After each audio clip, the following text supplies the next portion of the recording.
Hi, I'm Di with Sister Chicks Quilting, and welcome to my studio today. As I promised, I am bringing a special guest on my video today, but first let me tell you about what I'm making.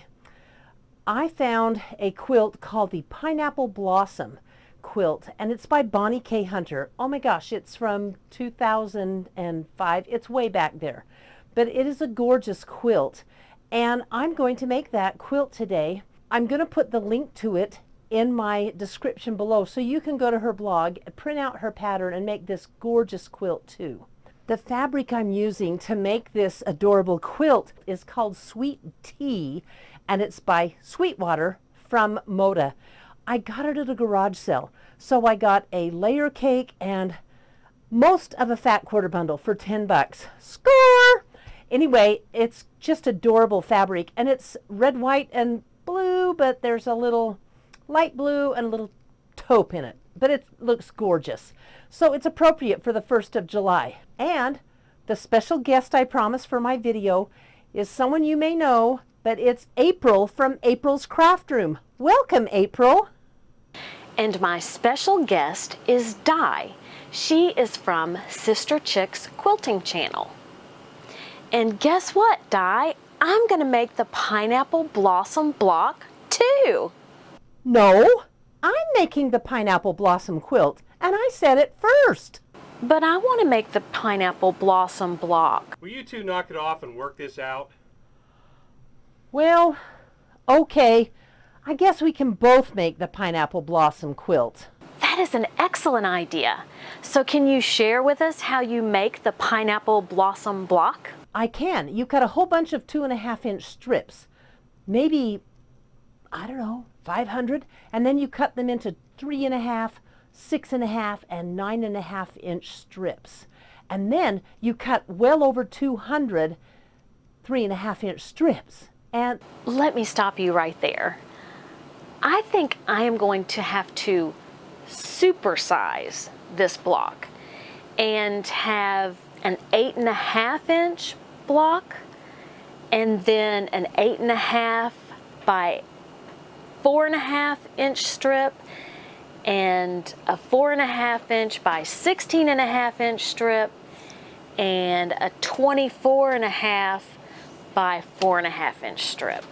So that means I need 26 8.5-inch blocks. what? You're going to what? Supersize? You don't want to make it the way the pattern's written?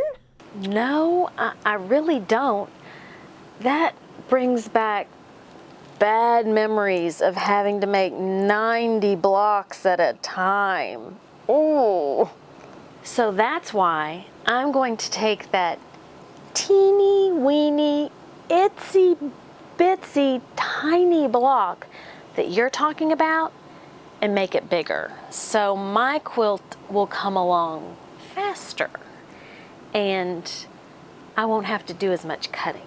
That's a great idea, April. You make the quilt top supersized, and I'll make it the way the pattern's written, the right way. Hey, I have an idea. Let's put our blocks together, and then when we're done, we can meet back here, and you can show off your quilt, and I can show off my quilt. Awesome. Let's get started. So when we supersize our Pineapple Blossom blocks, and the link to the pattern will be in the description below, we come up with a 24.5-inch block. So I believe my quilt will consist of 6 of these. So, I know you can see what's behind me. What do you think? But first, I wanted to show you, this is the block. It's a lot smaller than April's block because these are 2-inch strips right here, and the whole block measures 9.5 inches square. And I'm going to teach you how to put this block together. And again, I'm going to link the directions or the blog post in the description below. I put the block together on one of my design boards, and it's kind of an exploded version. And when you make this block, you start at the center with the center white square. Sew these two pieces on first. I'm going to put this together right before your eyes like I'm some kind of crazy magician. And as you can see, I am using my Singer featherweight. That's because my machine didn't get taken to the shop when it was supposed to. So I'm going to have Irene here for a few more days, and I really don't mind sewing on her, but I do have to say I'm used to the speedy version. Okay, so I'm going to just finger press these seams open like so and put them on like this. Then I'm going to sew this one here and this one here. And can you see that I was running out of fabric and I pieced some of my fabric? Have you ever done that? I think if you can get away with it, go for it. You just want to be able to match everything.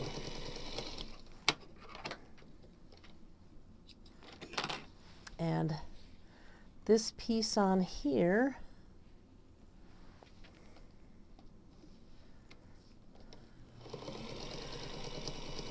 and as you can probably see, I'm using the Seam So Easy by Lori Holt. I tape it on my featherweight for a guide, but these squares were too big to be able to use this Seam So Easy on this piece because it went off the edge and I wanted to follow it. So I marked the corners of all of my squares. So finger press that down real good, and then I'm going to put this square, white square, onto the corner. And here's a little tip. A couple of these corner pieces came through on, well, they didn't show a perfect corner. So what I do is I go to this corner where the thread is crossed and I push right on the corner, push a pin through, and when it comes up, look at that, it's right on the seam line. So I may want to sew just on the outside of the seam line because I want a nice point there. And then I'll put this one on the opposite corner. Now, because this white fabric that I'm using in it is a white on white, and I don't know if you can see it or not, I like the fact that I've already marked them. And guess when I marked all of these squares? I found out the perfect time to mark them because my other machine had a great light that I always used. And this one, it's a Singer featherweight. It doesn't have a great light. So I use my light a lot. But what I did was I marked him in the morning sun. Oh my gosh. The sun was coming up. My sewing window room faces to the east. And boy, it was so clear and obvious as to which was the right side and the wrong side. So just a little hint, if you don't have a good light, use the sun. Then you have it like this, and you want to cut these corners off, just like so. Now, in the pattern, she tells you that you can sew another seam and save this and have a little triangle. So there is the first part of the square. I'm going to press it when I'm this far, and then I'll finish with the rest of the square. All right, let's get this going.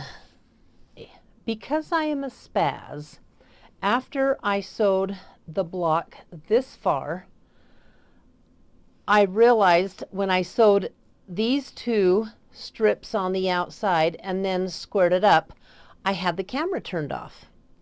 So I did again. I made another block to show you the work that I did so you could see how it was done. I did it again. I totally spazzed out and had the camera turned off. So now I have an extra block, but that's okay. So I'm sorry about this. You don't get to see me sew these seams here, but they're the same as the inside seams. I'm going to talk about putting the block together in a quilt. This is how it goes together in a quilt. Here's 2 blocks together. I think it's a very good looking quilt, and you can kind of see the star starting to take effect right here. You can put them together that way, or you can add sashing in the middle. And you know what the sashing is? It's simply another 2-inch strip. So let's lay this out. What do you think of that? I really like the sashing. Now there will be a strip of sashing here and a strip of stashing here. Sashing, not stashing. And there will be a white 2-inch square here. And I think it makes a great design on the quilt. In fact, let me show you the whole quilt. So this is the quilt. I'm doing 6 blocks across and 6 blocks down. It will be square for me. You can make this quilt any size you want. I quilted one for a customer, and I will show you hers in the video. It's incredible. Hers is freaking huge. Okay, she makes king size quilts for all of her grandchildren. How lucky to be one of her grandchildren. But I've got the sashing sewn. Can you see the sashing in the cornerstones? Sashing, sashing, and this little cornerstone. And it's kind of cool. It makes this little, like a little, I don't know, pinwheel or whatever. But when you step back, you see that design from the white. And I absolutely love, love, love, love, love this quilt. And I've got 2 blocks to choose for the bottom of the quilt, because there they are. And all I have to do is sew it together block by block and row by row. So on the bottom row, I've got some sashing attached, as you can see. And I'm just going to select one of these blocks, and I am going to stitch this quilt together.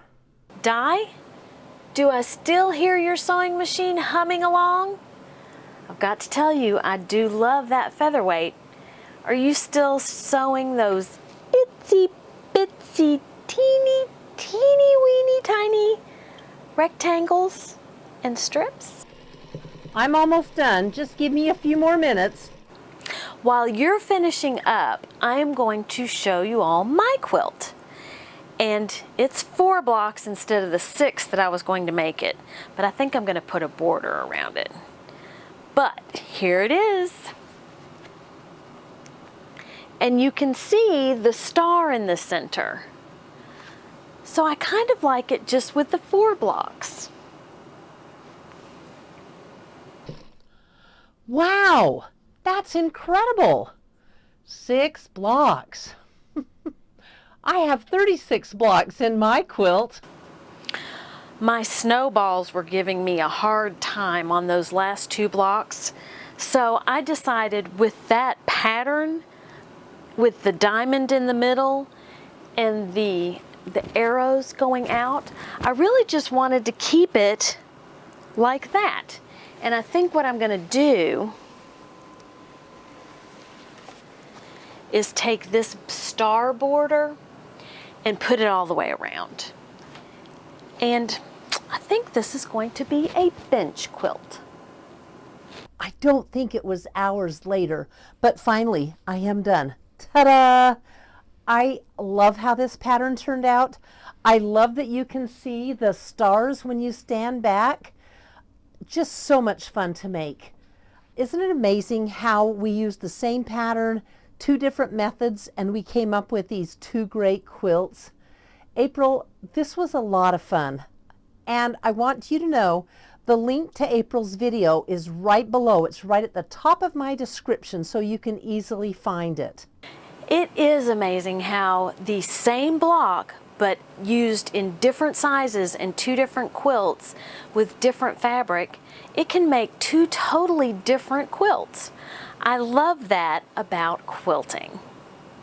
And you can find the link to Di's video and to Sister Chick's quilting at the very top of the description in my video.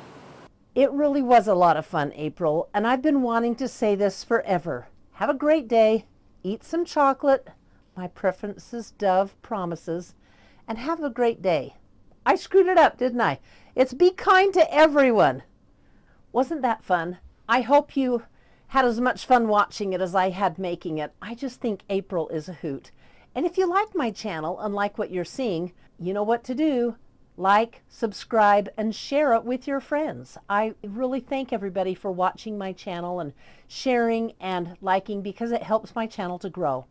Now, I have a special announcement. Do you remember when I said there's going to be an October surprise? Ta-da! It's a retreat! Sister Chicks is having a retreat.